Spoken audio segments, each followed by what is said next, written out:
Hello viewers, welcome back to our channel Devintelle. Today we will see how to move draft to negative approval when your purchase order in product price is negative. So let's see about that how to work it. You can see here our module they purchase negative approval. First install this module, so click on this activate button. Now our module is installable. First go to settings, users,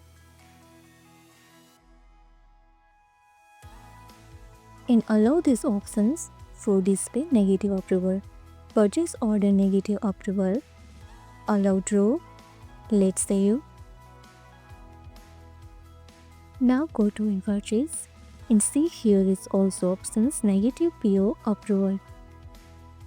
Allow this, let's save. And now go to purchase.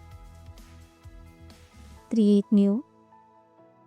Select vendor like adhesive, add product like a large cabinet, and here I add price negative.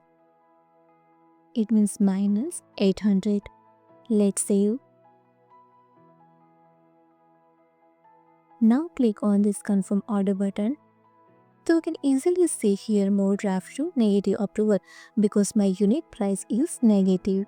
Thank you.